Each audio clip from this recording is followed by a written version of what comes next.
The delta where the San Joaquin and Sacramento rivers meet in central California is drained and reclaimed in the second half of the 19th century. What is left behind is peat. It is among the most fertile cropland in North America, and it will not hold anything up. Horses sink in it. The steam traction engines of the period, which weigh as much as a house, sink in it worse. Delta farmers build drive wheels wider and wider in response, some running 7 and 8 feet across, and the machines still bog down and have to be dug out with teams and chains. A wheel contacts the ground at effectively one point. All of the machine's weight is concentrated there. The heavier the machine, the deeper it goes. In November of 1904, in Stockton, California, a manufacturer of combined harvesters removes the drive wheels from a steam traction engine and replaces them with a pair of track frames. The tracks are chains carrying wooden slats, running around a driving sprocket at one end and an idler wheel at the other. The machine lays a road down in front of itself and picks it up again behind. The weight is now distributed across 2 long rectangles instead of 2 points. The peat that has swallowed every wheeled machine ever driven onto it cannot swallow this one. Several months later, during a test run, a photographer watching the top run of the track undulate between the sprocket and the idler remarks that the machine crawls like a caterpillar. That word is now painted on the largest heavy equipment manufacturer on Earth. In 2025, the company carrying it reports sales and revenues of $67.6 billion, the highest in its history, and employs 118,000 people.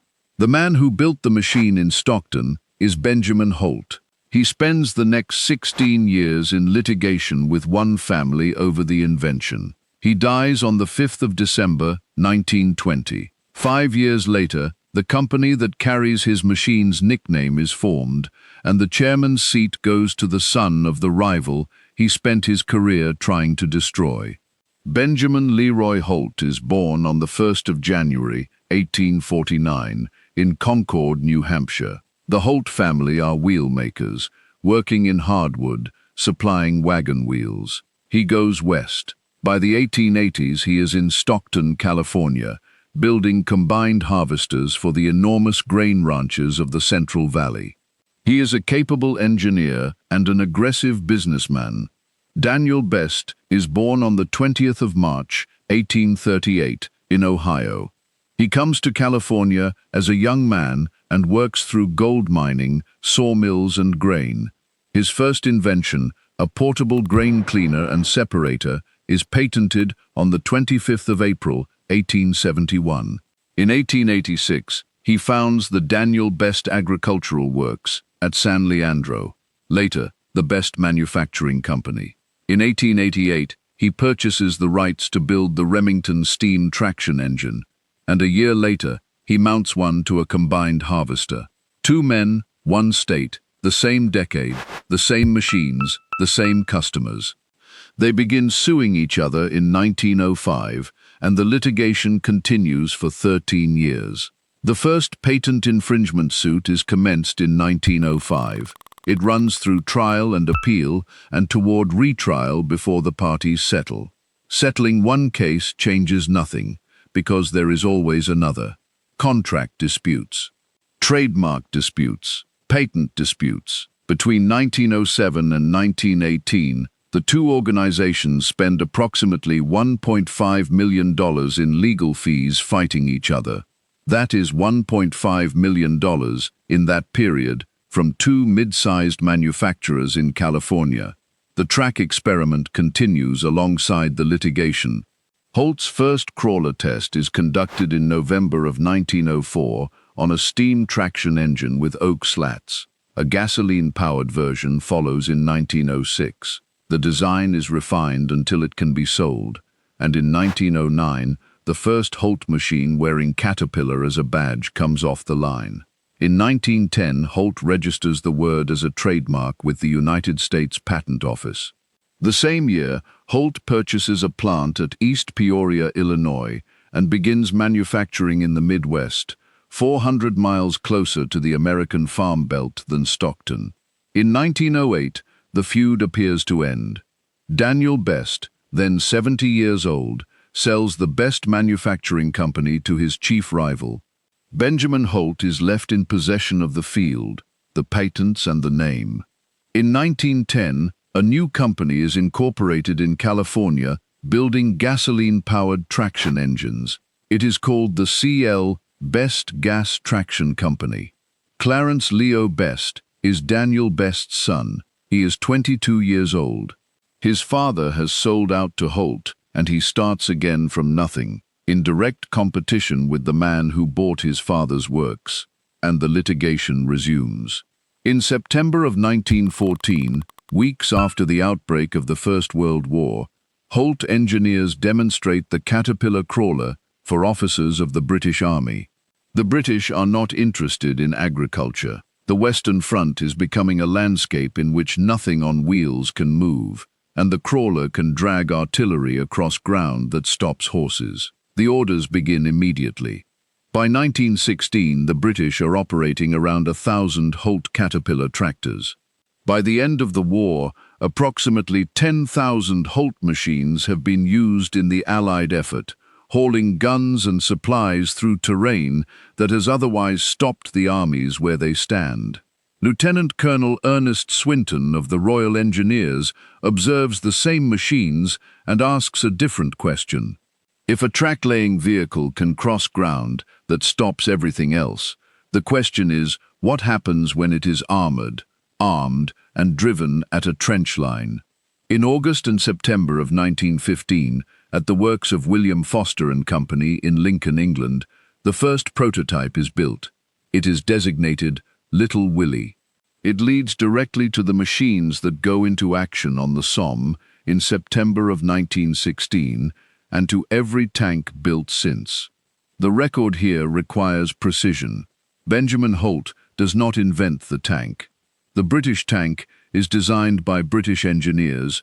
Its mechanical layout is not a Holt tractor with plate bolted to it, and Holt's patents are not its basis.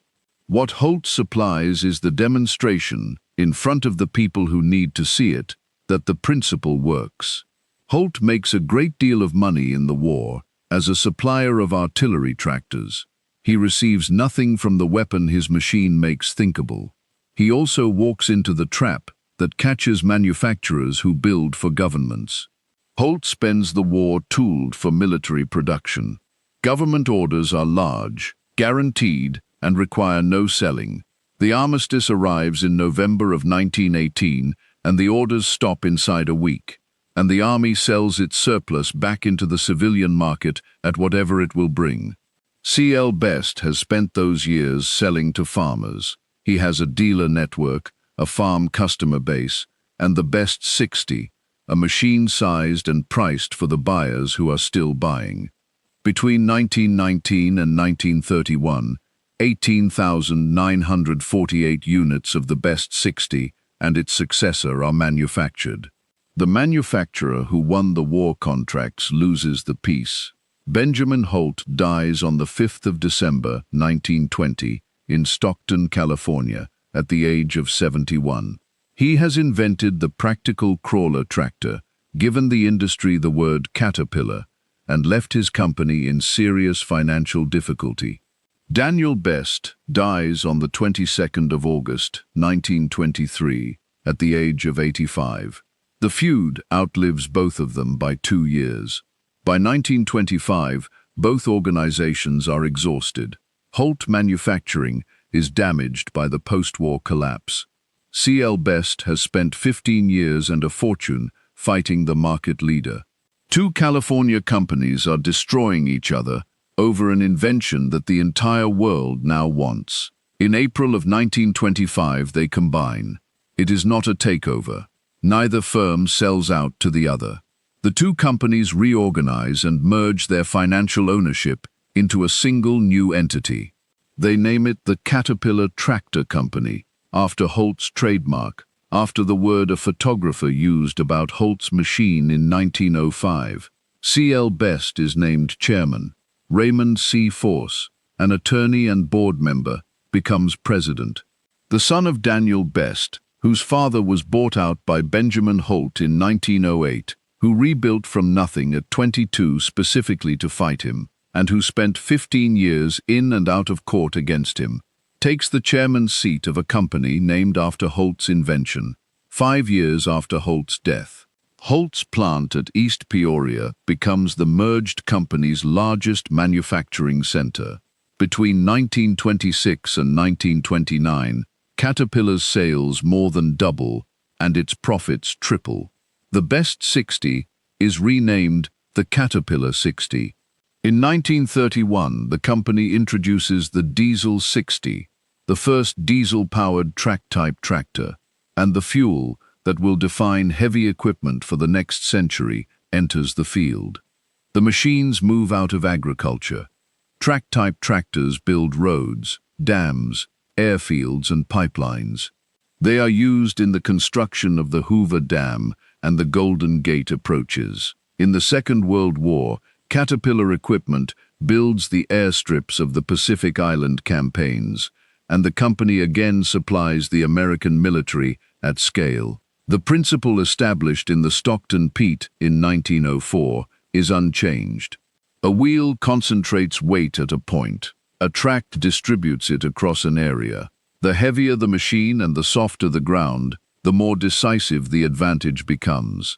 The applications follow the principle: bulldozers, excavators, pipe layers, snow groomers, Antarctic transports, mining equipment weighing hundreds of tons, tanks. Caterpillar Tractor Company shortens its name to Caterpillar Inc. in 1986. The company reports sales and revenues of $67.6 billion for full year 2025, the highest in its history. It employs 118,000 full-time people, operates in 24 countries, and serves customers in approximately 150 through its independent dealer network. Its order backlog stands at $51.2 billion at the end of 2025.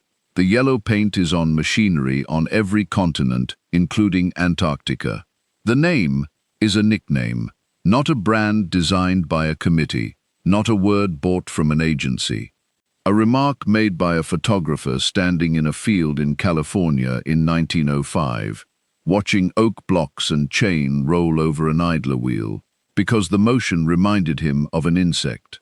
Benjamin Holt built the machine, registered the word, fought the Best family for 16 years, and died 5 years before the company existed.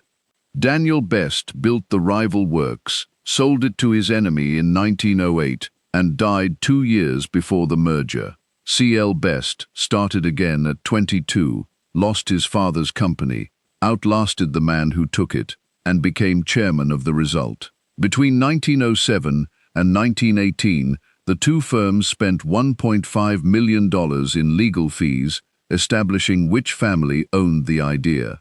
In 1925, they merged, and the answer turned out to be neither. The track was always going to be too large for one family. It was too large for one family in 1905. Both of them spent their working lives finding that out. Every company has a story like this. Subscribe if you'd like the next one to find you.